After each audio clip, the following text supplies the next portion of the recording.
महाड चौदार तळे सत्याग्रह 20 मार्च हा दिवस राष्ट्रीय जलदिन म्हणून घोषित करा या मागणीसाठी अनेक वर्षापासून संघर्ष करणारे या आंदोलनाचे प्रणेते महेंद्र पिंपळगावकर यांच्यासह असंख्य भीमसैनिक महाडकडे रवाना झाले आहेत। जोपर्यंत 20 मार्च हा दिवस राष्ट्रीय जलदिन म्हणून घोषित करणार नाही तोपर्यंत हा लढा सुरूच राहणार असे मत आवाज महाराष्ट्राच्या न्यूजशी बोलताना या आंदोलनाचे प्रणेते महेंद्र पिंपळगावकर यांनी मांडले। यावेळी आंबेडकर चळवळीचे नेते, सामाजिक कार्यकर्ते प्रभू सावंत, भगवान गायकवाड, किशोर आटकोरे, प्रमोद गजभारे यांच्यासह अनेक भीमसैनिक उपस्थित होते।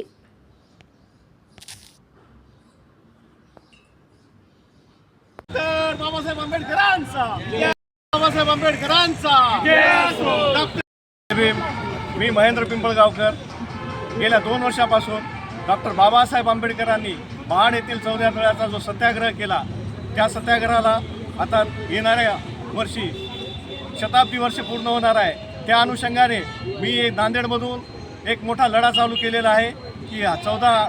27 मार्च हा दिवस 20 मार्च हा दिवस डॉक्टर बाबासाहेब आंबेडकरांनी सत्याग्रह केलेला दिवस हा राष्ट्रीय जलदिन म्हणून या शासनाने घोषित करावा या मागणीसाठी मी गेल्या 2 वर्षापासून प्रयत्नशील आहे। यासाठी मी गेल्या वर्षी महामहिम राष्ट्रपती द्रौपदी मुर्मू यांना निवेदन दिले,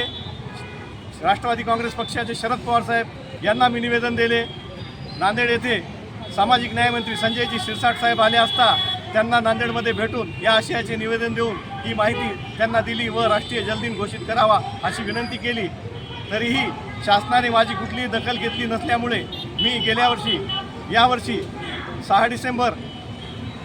डिसेंबर डॉक्टर बाबासाहेब आंबेडकर यांच्या महापरिनिर्वाण दिनानिमित्त दादर चैत्यभूमी येथे जाऊन अशा प्रकारचे पॉम्पलेट वाटून जनजागृती करून सर्वसामान्यांचा या आंदोलनाला पाठिंबा करून घेण्याचा प्रयत्न केलेला आहे। त्याचाच एक भाग म्हणून मी आज माझे सहकारी भगवानदादा गायकवाड, किशोर आटकोरे, भीमरावजी पांडुर्णीकर, माधव जाधव आणि आमचे मार्गदर्शक प्रभूजी सावंत यांच्या मार्गदर्शनाखाली मी आज महाड येथे जाणार आहे आणि तिथं माझ्या आंदोलनाचा प्रचार आणि प्रसार करून हे आंदोलन जनसामान्यापर्यंत पोहोचून हे आंदोलन आपल्या चळवळीमध्ये एक मोठे आंदोलन उभे करण्याचा प्रयत्न करत आहे आणि शासनाला मी यावेळेला मजबूर करून हे आंदोलन आपल्या पदरात पाडून घेतल्याशिवाय याचा विजय केल्याशिवाय मी राहणार नाही एवढं बोलतो आणि मी थांबतो। जय भीम।